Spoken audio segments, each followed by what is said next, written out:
Hello, my food core friends. I am so excited to share that today I'll be doing a special reading in honor of MLK Day.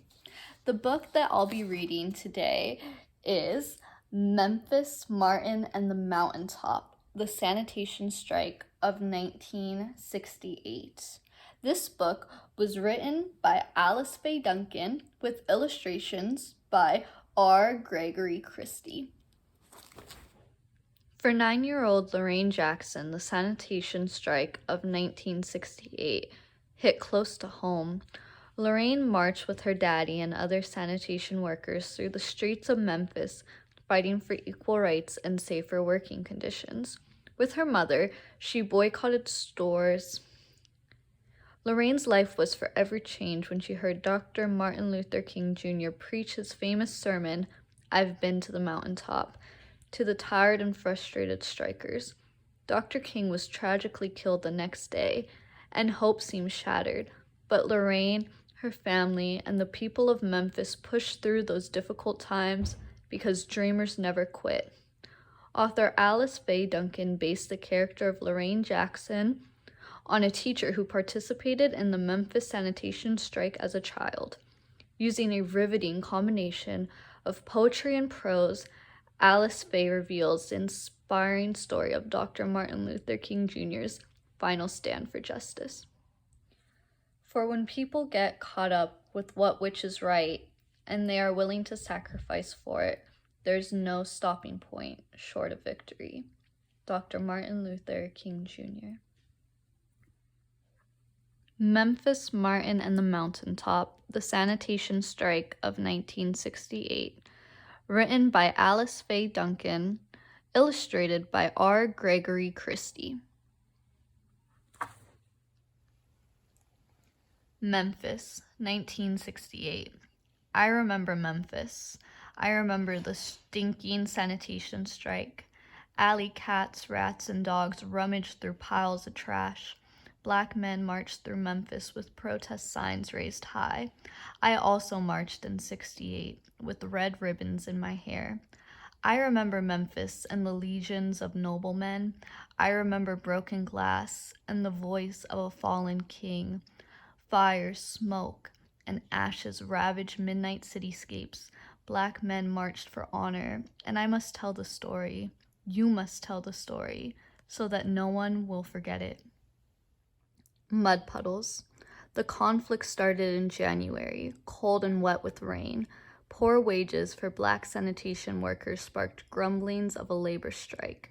In stormy February, death made the grumblings swell to a loud, blasting rage.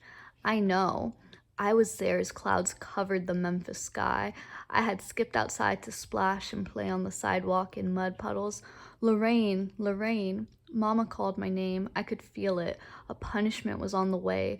But when Daddy ran up to the porch, distressed and out of breath, Mama ignored my muddy shoes on her clean kitchen floor. Bad news traveled at lightning speed. There was a tragic accident on a Memphis garbage truck. 2 black men working in the rain never made it home for dinner. Their names still live with me. Echo Cole and Robert Walker dumped garbage with my daddy. Several Memphis garbage trucks were old and unsafe. The trucks were not maintained. According to my daddy, a packer blade malfunctioned, crushing his friends. Daddy told Mama, "It ain't right to die like that." Mama shook her head, and I saw a new storm rising up. I saw it in her eyes.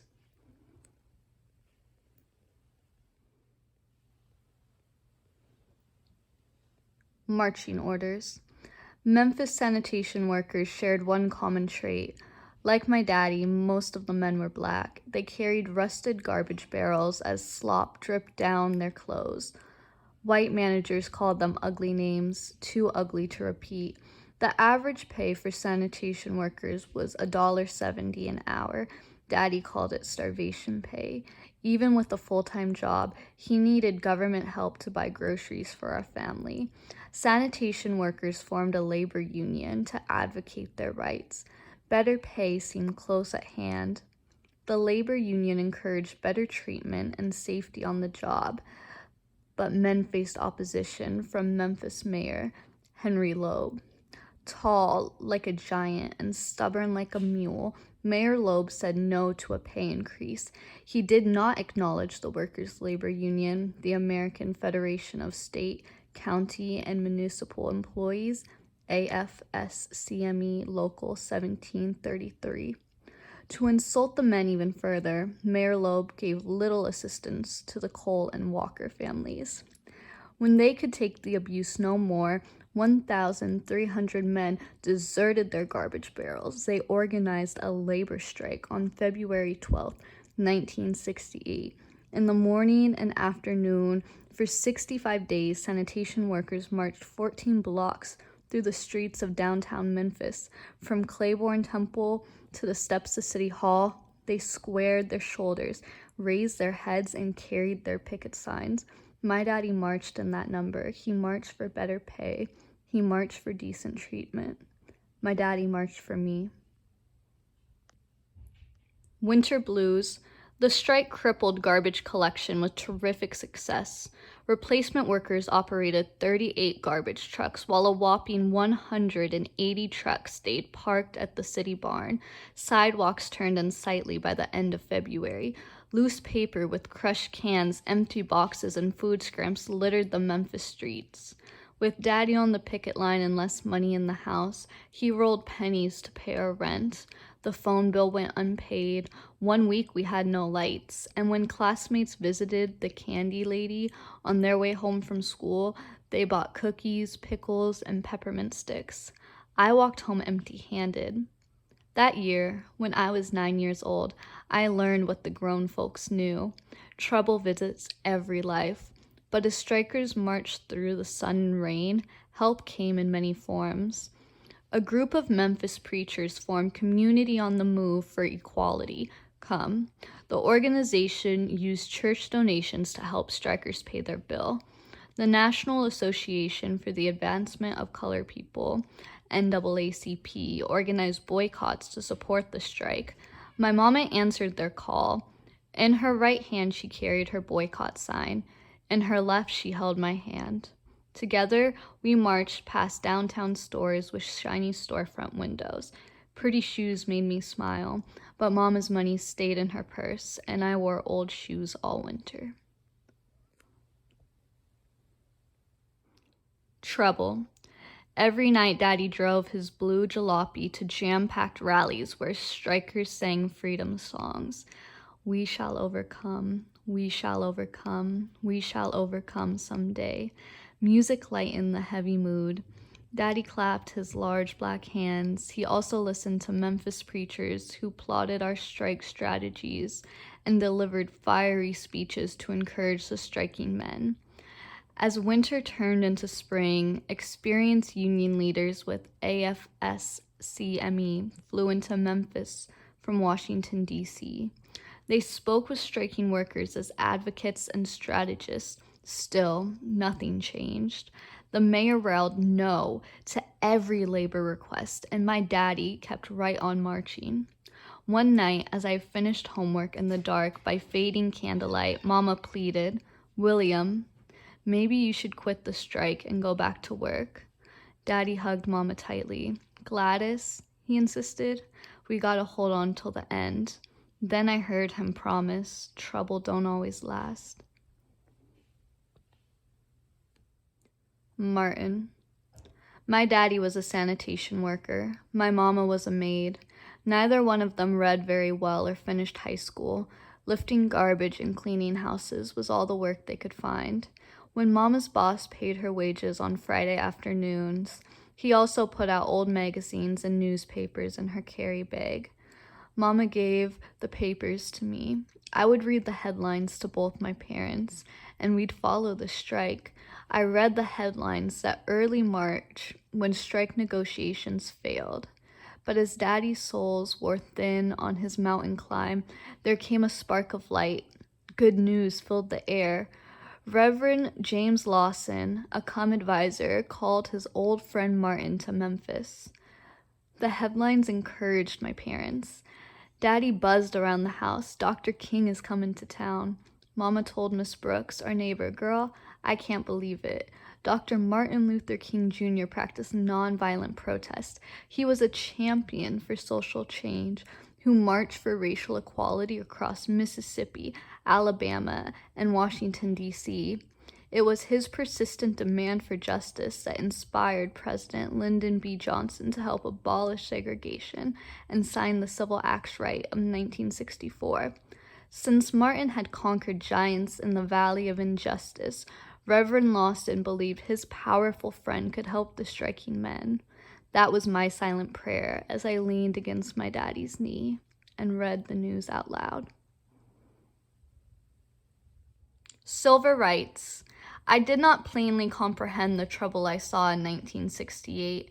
Wisdom came slowly over the mounting years, but when I look back now, I understand. The Memphis struggle was an economic fight. Better wages and pay were a matter of civil rights. Poverty was a silver war.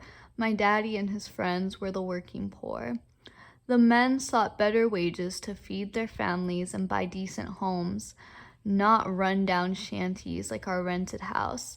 As public servants, sanitation workers deserve better pay to educate their children and give them a future bright with hope. This was the message Dr. King preached when he arrived in Memphis on March 18th. He said, all labor has dignity. Dr. King's voice was loud and stirring. I listened with my parents from a crowded church pew as the famous leader drafted a plan to march in Memphis with the striking men. Dr. King set a date for March 22nd. Daddy leaned towards Mama's ear. He said, we need everybody to march that day. Mama did not waver. She assured Daddy, I'll take off work. You can count on me. Then Mama patted my hand and said, we will take Lorraine. She can march with us. Omen. Yellow daffodils, 16 inches under snow. King canceled his march. Beale Street. I followed Dr. King during the nightly news on our black and white TV. As president of the Southern Christian Leadership Conference, SCLC, in Atlanta, Georgia, he cared deeply for America's working poor. Dr. King set out to abolish poverty in the very same way he has raised his voice to abolish racial segregation. He wanted to strengthen labor laws for all Americans, and to make his dream come true, he planned a massive march in Washington, D.C. on the spring of 1968. Dr. King named his new crusade the Poor People's Campaign. As he traveled the nation to promote his plans, Dr. King drew national attention to the Memphis strike. He called it a small conflict that presented a big American problem. From coast to coast, and especially in the South, public servants and unskilled laborers like my parents were often underpaid and reduced to poverty. When the strange snow cleared, Dr. King rescheduled his Memphis protest for March 28th. Mama kept me home from school so I could march that day. We stood together with other mothers and children at the back of the protest line away from possible danger. My daddy stood tall at the front of the line with striking workers and clergy like Reverend Lawson and Dr. King. Daddy and his friends also carried picket signs bearing 4 words, I am a man. With or without a pay increase, they demanded Mayor Loeb's respect. 16,000 people, blacks, whites, men, women, and children gathered in downtown Memphis. Police stood guard with tear gas, billy clubs, and guns. 15 minutes into the march, there was a sound of breaking glass. Looters threw bricks and sticks up and down Beale Street. They shattered storefront windows as strikers and strike supporters scattered their way to safety. Police sprayed tear gas and beat guilty people. They beat innocent people too. Blood splattered everywhere. It was difficult to see, and I was separated from my mama. I yelled, Mama, where are you? Daddy found me on the curb. He scooped me up and we ran to a nearby church. Mama lost her hat and gloves, but she managed to reach us safely. It was never proven, but rumors said militant teenagers started the Beale Street riot. As for Memphis morning paper, it called Dr. King a coward because he ran from the violence and was carted away safely in a stranger's passing car. The news reports disturbed my father. He raised his fist and fumed. Dr. King is a bona fide man. Mama rubbed her feet and sighed. Sometimes bad people mess up things for the good people doing good. Trucks and tanks. Mayor Loeb issued a state of emergency in response to the Beale Street riot. He imposed a 7 p.m. curfew and called 4,000 National Guard soldiers to patrol the Memphis streets in military trucks and tanks. The presence of soldiers restored the peace, but on the following day, the strike seemed to have no end. Mayor Loeb held firmly to his anti-union position, and workers continued to march. The sight of loaded guns did not send them back to work. From my bedroom window, I saw soldiers in big green tanks creep slowly up the street. I waved to my friend Jan, who sat in her window too. Nobody played outside that day. Fear locked us in our houses. Dreamers. Dreamers don't quit. When challenges arise, dreamers keep on climbing. My daddy was a dreamer. Dr. King was a dreamer too. When the Memphis March turned into a riot, the disappointed leader left the city, but he promised to return. He promised to lead a peaceful march in support of the striking workers. And as Dr. King made new plans to protest, death threats rattled his ears. Somebody wanted to kill his dream of economic freedom for the working poor. Threats did not stop his mountain climb. On April 3rd, 1968, Dr. King kissed his wife and children. He left his Atlanta house and boarded a flight to Memphis. I was there on that stormy night Dr. King returned. Clouds blotted out stars in the Memphis sky.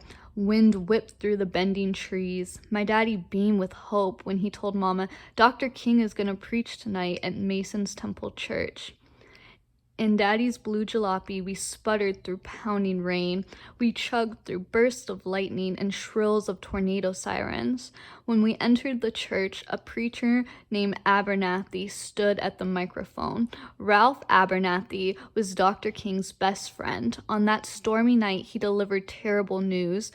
Dr. King was sick and resting in a motel room. Rain-soaked faces grumbled. My daddy did not drive through sheets of rain for Ralph Abernathy. He came to hear Dr. King. As the crowd listened to speeches about the strike, I slept in Mama's arms. Kaboom! A voice like the evening thunder shook me from my sleep. It was Dr. King. Like Moses on the mountaintop, he charged men, women, and children to make the world a promised land flowing with freedom and justice. Like a man preaching his own funeral, Dr. King used vivid words to paint the story of his life. He described his challenges and triumphs during the civil rights movement, and in the face of death threats, Dr. King spoke boldly. He encouraged Memphis strikers and strike supporters to march, boycott, and raise their voices for worker rights until victory was won. His voice boomed, I may not get there with you, but I want you to know tonight that we, as a people, will get to the promised land. The crowds rose up with the deafening shout. My daddy yelled, Amen. My mama yelled, Praise the Lord. An old man hollered, We can't stop now. Dreamers never quit. Lorraine. My name is Lorraine, like the Memphis motel. Many years have passed, but the building still stands. The Lorraine Motel is a storied shrine. Dr. King shared his last meal and rested there on April 4th, 1968. The leader spent his last hour on the second floor in room 306, where he talked with Ralph Abernathy and Samuel Kiles. They joked and laughed the way good friends do, and they spoke of plans for an evening rally with the striking workers. The laughter did not last long. Evil showed its ugly head as James Earl Ray hunkered down in the open window of a boarding house. Perched 70 yards from the Lorraine motel, the escaped convict pointed his rifle at room 306 and waited. He saw his target at 6:01. Dr. King stepped on the balcony where he greeted his friends in the parking lot. Ray fired his gun and a bullet pierced the dreamer's neck. News of Dr. King's assassination spread quickly. In Washington, D.C., Chicago, and Baltimore, young people expressed their grief with looting and raging fires. Mayor Henry Loeb called for the return of the National Guard. There was not much looting in Memphis, but a fire burned in me. Stretched across my bed and listened to the radio station, WDIA. Between finger-snapping hits by Aretha Franklin and James Brown, the black disc jockey cried for the loss of Dr. King. I cried too when Dr. King was shot. I also wrote a poem in my school notebook. Writing served me better than breaking glass. And Mama posted my poem on the crumbling wall of our rented house. The King is Dead by Lorraine Jackson. Not long ago there lived a king. He did not sleep in a castle. He did not wear a crown. He did not rule a royal court or ride in chariots. The king marched in streets. He lived to help the poor. He lived for peace and love. Hate killed the king. The king is dead. What will people do? Black Widow. Coretta Scott King flew to Memphis committed to a plan. Dr. King had pledged to support the sanitation strike with a nonviolent march. Despite her broken heart, Mrs. King and members of the SCLC helped to keep her husband's pledge on April 8, 1968. The memorial march served as a tribute to honor Dr. King's life.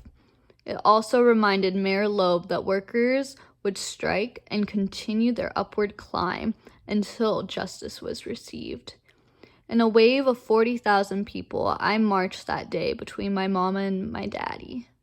Those who marched with us were ministers, labor leaders, political figures, and entertainers, and everyday people from Memphis and around the nation. Nobody spoke a word. We raised protest signs, honor King, end racism, union justice now. Mrs. King marched from Memphis. Behind a veil of mourning, she buried her love in Georgia.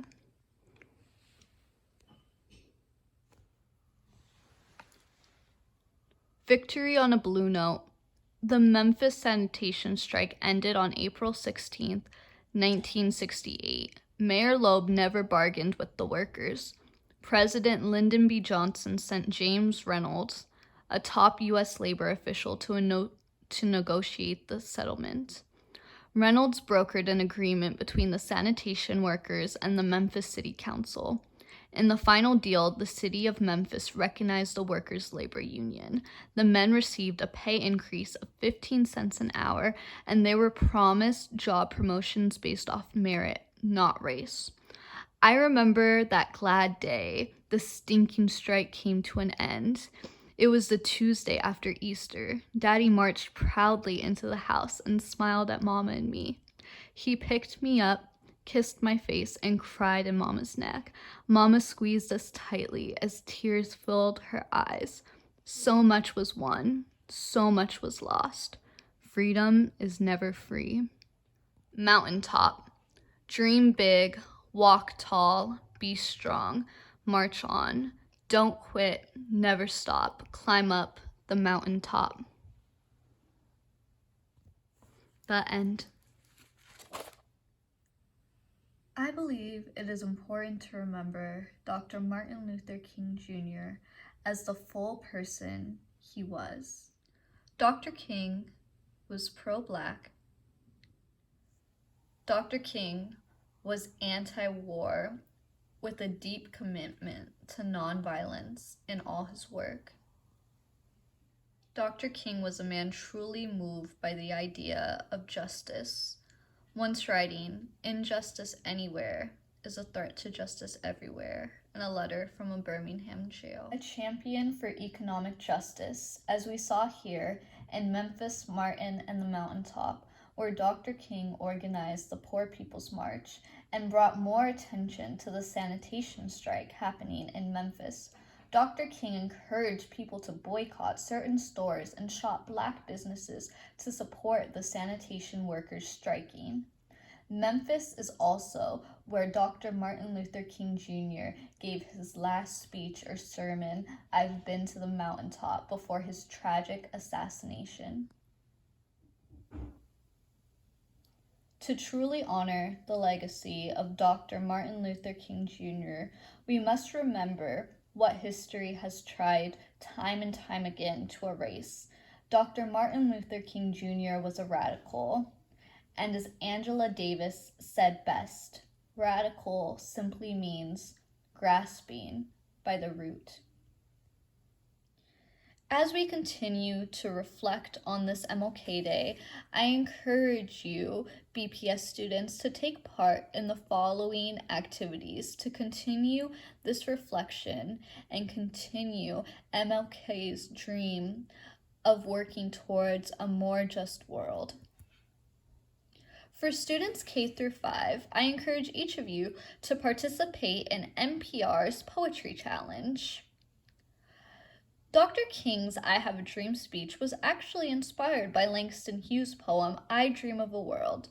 Today, NPR is encouraging its listeners to write their own I Dream a World poem. So take some time and think about what you would like to see in the world. What is some change you hope for? And before describing that change, simply write, "I dream a world, ... For students who are a bit older, I encourage you to look up some of Dr. King's less known speeches. Some are even included in this PowerPoint. Now, I want you to choose a quote that really speaks to you from these speeches and thinking about all the events happening in the world around us today. I want you to connect those quotes to those events and then do a free write for at least 5 minutes. But if you want to do more, that's okay too. Some possible questions to consider when completing this free write are, why does this quote stand out to you?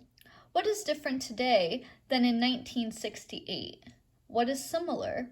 What are some social issues you care about and why? It is also critical to mention that while many of the photos that were shared throughout these slides were captured in black and white, these events were only occurring 53 years ago, because in reality, 1968 was not that long ago. This is important to remember because it gives us a chance to reflect on where we've come from 1968, but to also think about what is happening in the US today and to reflect on how some things may have not changed at all. It's also an important time to remember the people in her lives who are working every day to create a more just world and continue the legacy and dream of Dr. King.